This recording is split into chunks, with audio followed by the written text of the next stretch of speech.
Classroom management, two small words that can either make or break you as a teacher. You either have it or you are going to hate your job. In this video, we will talk about what classroom management is, learn about some science-based tips to help you approach classroom management and make you a classroom management pro. Find out next on Apple Toast Kids. According to some Google searches, classroom management is defined as the process that you as a teacher will use to ensure that your lessons are running smoothly without any disruptive behaviors. Classroom management really is the backbone to a successful classroom. It is a system that you as a teacher are going to put in place to make sure that you're spending more time teaching and less time policing disruptive behaviors. Now, we have all either been in or seen classrooms where the classroom management is just not there. Students are all over the place, chit-chatting, out of their seat, and the teacher just simply does not have any control. Now, thanks to my behavior background, I have felt confident and have been successful the first day that I walked into class. My science-based strategies and tips that I have learned have guided me and have made me a successful teacher. Now, here are my top suggestions on how to maintain the perfect classroom management. Now look, there are endless amounts of strategies and tips out there for classroom management. Everything from where your desks are laid out in the classroom to explicitly laying out your expectations and rules. But above all of these strategies, there is one science-based tip that will achieve classroom success for you, and that is reinforcing. Now, reinforcing, simply put, is rewarding students for a behavior that you want to see. Little Johnny was able to sit down as soon as he got into class and had his hands clasped, eyes are on the teacher, and so you praise. Johnny loves that. He's probably going to do it a lot more if he knows that you are looking and acknowledging him. Now, that sounds like a no-brainer, but much like parents, us teachers sometimes forget or just fail to acknowledge when we see a behavior that we want to see. But we're really quick to reprimand or scold when we see behaviors that are undesired in the classroom. For example, I see some teachers that take a minute of recess away for every 10 minutes that the children are talking. Now, you are punishing, you are giving some negative consequences with that example, and there is no motivation for students to act otherwise. Instead, how about giving 1 minute of recess for every 10 minutes that the children are on task?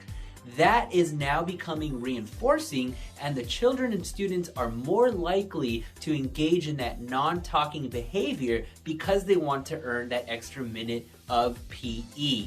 Another strategy that I've seen used with many teachers is changing color cards, where students start off at a green card and then if they misbehave, they go to yellow and red. Again, we are giving children negative consequences without giving them the opportunity to earn things, right? So instead of changing your card from green to yellow to red, having a chart where the children start at 0 stars and seeing how many stars they can earn throughout the day. Now there is a motivation to want to do the behaviors that you are looking for instead of just punishing or giving negative consequences for the behaviors that we don't want to see. The idea here is to get in the mindset of how can I reward when I see a behavior that I want, as opposed to how can I punish when I see a behavior that I do not want. Look, it's pretty simple. Science tells us that reinforcing or rewarding increases on-task behaviors for students. And it does for all of us. Think about why you go to work.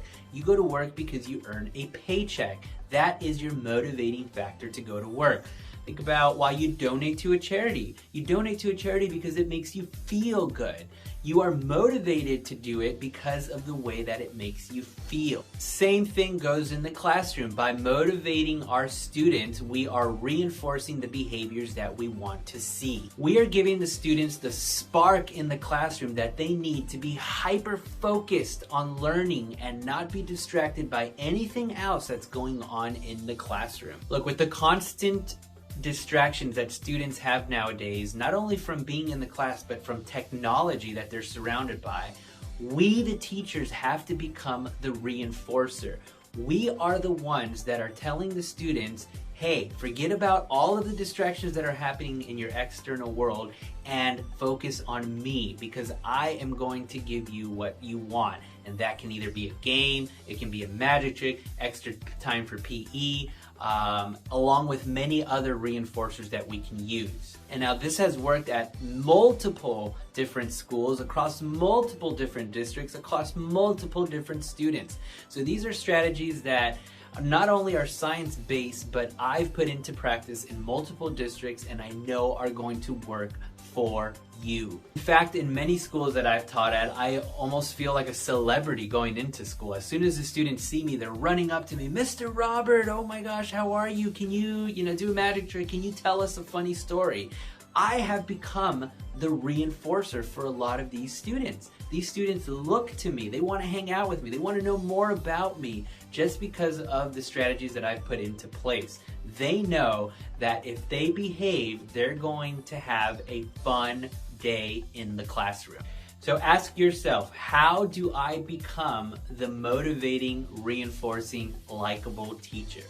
Now for that, I do recommend that you subscribe to my page, like this video, and comment below so that I can be motivated to then create more videos and share with all of you my tips and tricks on how to be the perfect teacher. Until next time, I leave you with these encouraging words. The more you reinforce, the less behaviors you will see in the classroom.